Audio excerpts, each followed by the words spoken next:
Alright, we're rolling here too. Welcome back. This is the No Cap Show with Lunny and Lee. Lunny is behind the camera at the moment. Just wave with the camera. And well, we're going to be talking to Rohan Raveesh, who is a musician from Bangalore City. Welcome to the show, dude. Good morning. Hey, thank you so much for having me here, man. Of course, man. Your new song, Chimera, is out on all platforms. And my God, it is absolutely fantastic. I really enjoyed the song. I heard it and I was like, this is a very Stranger Things kind of vibey song, right? Tell me more about yourself, how you got in the entire space of, the music industry. How long have you been making music? So I started off very, very early. Mm-hmm. I was around 5-ish. 5 years old. Yeah. Wow, man. So I wanted to learn guitar at that point of time, but nobody was there to teach me. Uh-huh. They were like, you're too young. Your fingers are going to get cut. Yeah. So wait for 2 years and then come back or start with keyboard. But I was like, no. I want it. Yeah, I want the guitar. So we found like this one random school. Mm-hmm. But the teacher there was like, don't expect much. And that's what he told my parents. And yeah, so for 1 year, I went to that class with a guitar that was like the size of a ukulele. Oh, those mini guitars that they call it. Yeah. Yeah, the tiny ones. Yeah. And I didn't take it out of the case. 1 full year, nothing. One full year. I just went there, sat, I just look at everybody play, and I come back home. And then that happened for about a year, and then I started playing, and then I learned from Bruce for a while. Oh, lovely, From Tamil interesting. Nadu. Yeah. Then he got really busy with his Band, of course. yeah. They had just put out 3 Wheels 9 Lives, the album, and they were touring left, right, center, Scotland, here, UK, everything. So classes were very, very like spaced out. Right. So I started learning from Prakash Kane, who was playing bass for TAC before Leslie came in. Yeah. So that's where like I actually changed as a musician, because until then I was an extreme metalhead. Yeah. So I was listening to what Slipknot, Slayer, all that when I was like 9, 10. So after that it just kept escalating. And so Prakash Kane was the one who it was so natural and so easy that he taught me. I started liking jazz automatically, and he never forced me to. He was like, "You like it, listen to it." And then after that, I wrote my first song back when I was learning from Bruce. I was so scared to show him, because the songs that they were writing, and I was around like 10 at that time. So it was about the domino effect. So in our apartment, we used to play with these. To take our Uno cards, fold them up, and like stack them. And yeah. So I'd written about that, and I was so scared to show him.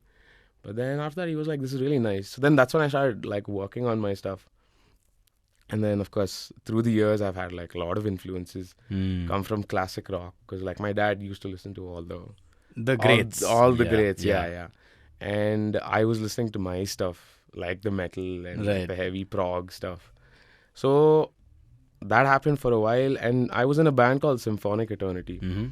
So do you know Kedar Nayak? No. From I don't remember the band name, but so his son Anag Nayak. So both of us started the band called Symphonic Eternity, and we were around what? I was like, I think 11 or 12 at that time. 11 years old, starting bands and all that. Incredible, man. I remember I had a band when I was like, I think 8th standard, which was like 10, 11 again. Right. A little lower than that. We call ourselves the Retro Sultans. Ooh. Horrible name. That's a nice name. It's a nice but we just name. never jammed at all. We just kept that like the band guys. Not one jam we had in our entire lives. We just planned up like we're going to sing all these retro songs. Nothing happened, basically. But since then, I'm sure how many songs have you come out with? Is your first song? Is your first release? No. So I used to put out a lot of songs. With Symphonic, we had about 7 to 8 prog metal songs at that point of time, which I had written. And after that, I started moving to a more lo-fi space. So I started playing lo-fi Carnatic. So I put out about 4 or 5 songs there. Lo-fi Carnatic, that's a interesting fusion. Yeah. So I had got into Carnatic playing. There's this artist called Guitar Prasanna. So I was listening to his stuff and Anushka Shankar. and that's when I started. I was doing these hip hop flips Right. as just for fun, and I was like, let me try blending Carnatic because nobody's done it. Yeah. Like it sounds cool. So I did that for a while, and so I put out about 4-5 tracks of that, and then after that I switched to synthwave right now, which is Nice. Yeah, Chimera. Chimera. Yeah. Okay, why the name Chimera? And tell me about the how the song came about. So Chimera basically talks about how I wrote this from an artist perspective, but this applies to almost everyone. It's like, at least me, I'm like the perfectionist type. So if I'll spend like 2 hours looking for the perfect snare sound, for the perfect this sound. But then like I'll look at the time, 4 hours would have gone. I would have done nothing. So it talks about that, and then chimera is basically a Greek or a Latin word which represents an illusionary, anything that's illusionary. So here, perfection is the chimera. Is the illusion, basically. Yeah, it's the illusion that everyone's trying to achieve, but Right. yeah. Right. So the song goes about talking about how this guy tries to be perfect or whatever, and then later realizes that the imperfections are what makes it beautiful. Nice. And yeah, that's basically what the vibe is about. Lovely, man. When you wrote the song, did you ever think like it's you'll play it on radio one? You thought? No. I didn't even imagine it that it would happen. I was just writing the song, and the weird part is most of the times, like the songs that I'm sure most artists relate to this, they don't really dig their song. Right. But this one, I was like, You like your song? You're yeah, I'm I like, like okay, song." this hits. Yeah. This hits. But I was like, let's see. Nice. But yeah, I did not expect it, and this is honestly huge. I'm so glad you're here as well. Since it's the No Cap show, we like to go a little bit off the rails and talk about like conspiracies and stuff like that.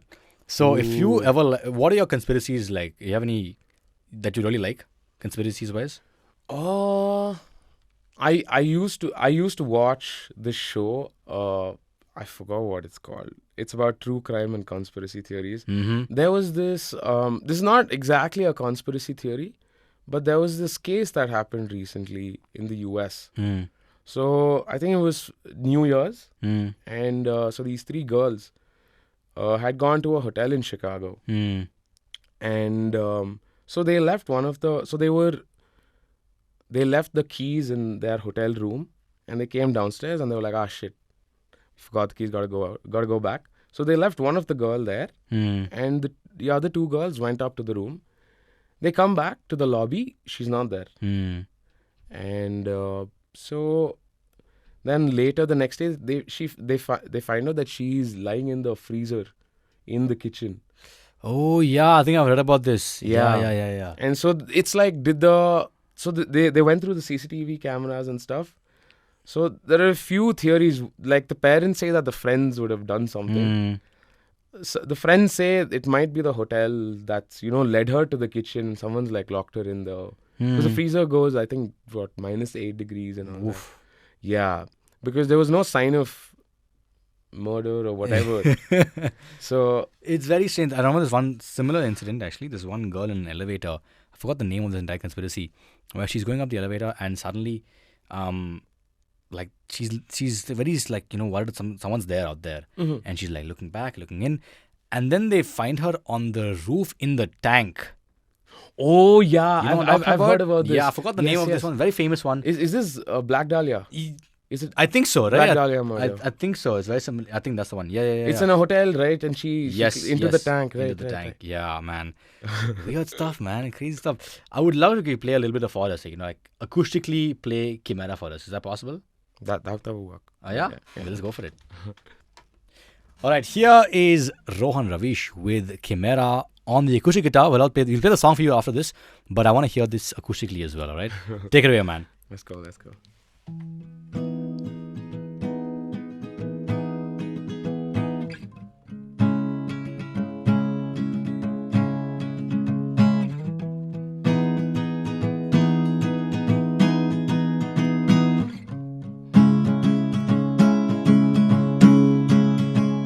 Carelessly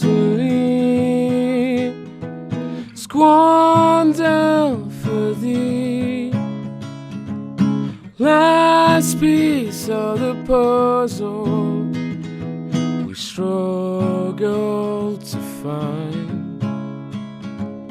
Chaos, big minds leave no space for clarity, dissolving the muddiness of blur. Finding patterns in the chaos, searching for the buried signs to emerge. Carelessly squander for thee last piece of the puzzle we struggle to find. Dude, that was so good. Thank you so much, man. Thank you so much. Thank you so much for having me. All right. Now, the song is live on all platforms. Chimera by Rohan Raveesh. Check it out. And of course, here is live for you right now on Radio 1. But before we start the song, I want to ask you one question, dude. Anything else you got planned up for, like, your future releases? For sure. So I'm planning to put out an EP of 4 songs in the next 5 to 6 months. 5 to 6 months. Yeah. So I'm planning to put out first a few singles to tease the EP and the rest of the EP. Is this part of the EP or is this like going to be separate, this song? This is going to be separate. Sweet. Nice, Yeah. man. Can't wait for the rest of the EP to come out, when it comes out as well. Yes. And thank you once again for dropping down to the studios and playing us your song, Chimera. Check it out once again on YouTube and every other platform out there. Rohan Raveesh. Thank you, man. Cheers. Thank you so much, man. Cheers.